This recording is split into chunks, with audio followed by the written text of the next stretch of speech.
সুপ্রিয় ছাত্রছাত্রী, অভিভাবক, অভিভাবিকা, অনেকের জায়গা থেকে একটা গুরুত্বপূর্ণ প্রশ্ন ছিল যে ছেলেমেয়েদের রেজাল্ট গার্জেনদের পক্ষ থেকে প্রশ্ন ভালো করা যায় কিভাবে। আবার ছেলেমেয়েরাও একই প্রশ্ন যে ভালো রেজাল্ট করার পদ্ধতি কি, যারা বিভিন্ন বোর্ডে র্যাঙ্ক করে কোন পদ্ধতি অবলম্বন করে তারা এই র্যাঙ্ক করতে পেরেছে। তা আজকের আলোচনা শুনলে আমি বাগেশ্বর উচ্চ মাধ্যমিক স্কুলের শিক্ষক, আমার কাছে প্রচুর ছাত্রছাত্রী দীর্ঘদিন ধরে বোর্ডে র্যাঙ্ক করে আসছে এবং যারা আমার গাইডে আছে আবার র্যাঙ্ক করবে, কিন্তু কয়েকটা পন্থা আপনার যে যেখানে আছে অবলম্বন করতেই পারেন। প্রথম কথা হচ্ছে টেস্ট খুঁটিয়ে পড়ান। ছোট থেকে গার্জেনদের বলবো আপনারা আপনাদের ছেলেমেয়েদের শৈশব থেকে টেস্ট খুঁটিয়ে পড়ার চেষ্টা করুন। ছেলেমেয়েদেরকে বিষয়টা ইন্টারেস্ট জাগান। জোর করে পুঁথিগত শিক্ষা দিয়ে আজকে যে অবজেক্টিভ সিলেবাস গোটা পৃথিবীতে এসে গেছে সেখানে কিন্তু নাম্বার পাওয়া যায় না। তাই ছেলেমেয়েদের প্রথমে টেস্ট খুঁটিয়ে পড়ান, আর টেস্টগুলোকে যে টিচার ভালো করে সহজ করে বুঝিয়ে দিতে পারবে তিনি শ্রেষ্ঠ টিচার। এবারে দেখা যায় নাম্বার পাওয়ার ক্ষেত্রে যারা আর্টসের টিচার তারা কি হয়, একই জায়গায় একই নোটস পাওয়ার ফলে সেই নাম্বারে গড় মার্কস আসতে পারে। সেক্ষেত্রে নোটসের একটু ব্যতিক্রম হওয়া দরকার, তবেই কিন্তু নাম্বার আসবে। এবং এক্ষেত্রে আমরা দেখেছি যে অনেক সময় আর্টসের যে সাবজেক্টগুলো আছে বাংলা, ইতিহাস, ভূগোল, এই সাবজেক্টগুলো অনেক ক্ষেত্রে কী হয় মাধ্যমিকে উচ্চ মাধ্যমিক ক্ষেত্রে অনেক দেখা যায় যে তারা কিন্তু এগুলো ব্যাচে পাঠিয়ে দেয়, সেক্ষেত্রে গড় মার্কস পাওয়ার সম্ভাবনা প্রবল আছে।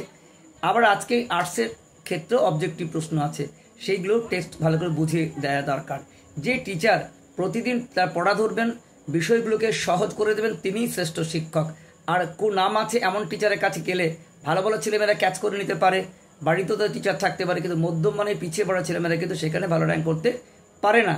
এই জন্য সেই শিক্ষককে বেছে নিতে হবে যে শিক্ষক বন্ধুর মতো মিশে তার সঙ্গে সমস্ত বিষয় সহজ করে নেবে। প্রত্যেক দিন পড়া ধরবেন, ঠিকভাবে সাজেশন দেবেন। আজকের দিনে এত বই এসে গেছে রেফারেন্স, আজকে নোটসের কোনো মানে হয় না। ছেলেমেয়েদের বসে বসে নোটস লেখানো মানে সময়ের অপচয় ছাড়া আর কিছু না। তাকে নোটস ইচ্ছে করে প্রিন্ট আউট দিয়ে বা জেরক্স দিতে পারেন, কিন্তু বসে বসে নোট লেখালে কিন্তু ছেলেমেয়েদের সময় নষ্ট ছাড়া আর কিচ্ছু হয় না। সায়েন্সের ক্ষেত্রে কোনো বড় ব্যাচে পড়লে একই নোটস হলে নাম্বার কোনো সমস্যা হয় না, আর্টসের ক্ষেত্রে এটা হয়ে থাকে। সায়েন্সের ক্ষেত্রে যে বিষয়টা ঘটে থাকে অনেক সময় মুখস্থ হয় না, বুঝতে হয়। বড় ব্যাচে অনেক ছেলে লজ্জায় বলতে পারে না, তার ফলে মধ্যমানের এবং পিছিয়ে পড়া ছেলেমেয়েরা কিন্তু বুঝতে পারে না। আর ভালো ছেলেমেয়েরা কিন্তু ভালো করে টেক্সট বুঝে থাকে এবং তারা কাজেও লাগাতে পারে। এই জন্য বলবো যে শিক্ষক তাকে সায়েন্সের ক্ষেত্রেও বলছে ভালো করে বুঝিয়ে দিতে পারবে, হাতে ধরে শেখাতে পারবে। তার নাম কম থাকলে তার কাছেই কিন্তু টিউশন দেওয়া উচিত, তার সাফল্য কিন্তু অনিবার্য। কিন্তু আমরা নামের পিছনে ছুটে বেড়াই আর ছেলেমেয়েদের জীবন নষ্ট করে বেড়াই। কেউ কাউকে গুলিয়ে খাই দিতে পারে না। ছেলেমেয়েদের নিজস্ব ইচ্ছা আর টিচারদের একটা আন্তরিকতা এবং সঠিক গাইড থাকলে তার ব্যর্থতার কোনো জায়গা নেই। তো এই ছিল আজকের আলোচ্য বিষয়, যে টেস্ট খুঁটিয়ে পড়তে হবে আর সেই টিচারকে অবলম্বন করতে হবে যে টিচার তাকে সহজ করে বুঝিয়ে বলে দিতে পারবে। তিনি নাম করা টিচার না হলেও কোনো ক্ষতি নেই। বর্তমান দিনে দেখা যায় যে অনেক অনলাইন সেন্টারে খুব কম পয়সা ছেলেমেয়েরা নিজেরা উন্নতি লাভ করতে পারছে, তবু হরিঘোষের গোয়ালে গিয়ে ছেলেমেয়েরা কিন্তু অফলাইনে ব্যর্থ হচ্ছে। তাই প্রয়োজন হলে অনলাইনে বাড়িতে পড়াশোনা করতে অর্ধেকটা সময় টিউশন যাতায়াত করে হই হট্টগোলে সময় নষ্ট হয়ে যায়। সেই জায়গায় কিন্তু বর্তমান দিনে অনলাইনের ক্ষেত্রেও বা যারা কম মানের স্টুডেন্ট নিয়ে পড়ায়, যারা খুব আন্তরিকতা নিয়ে পড়ায়, যারা সলিড গাইড সাজেশন দিতে পারে, তাদের কাছে কোচিং গাইড নিলে পরে সাফল্য অনিবার্য। কিন্তু যারা নামে চলছে সেখানে কখনোই সাফল্য নাও আসতে পারে।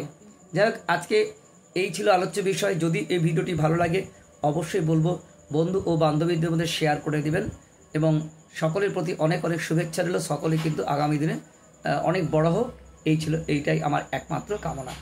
আমার অনলাইনে প্রচুর ছাত্রছাত্রী আছে যারা অনলাইনে কোচিং নেয় এবং আমার এই জন্য 8250 523 658 ব্যক্তিগত আমার নাম্বার, আপনারা ফোন করতে পারেন এবং আপনাদের সাহায্যের জন্য আমি সদা প্রস্তুত।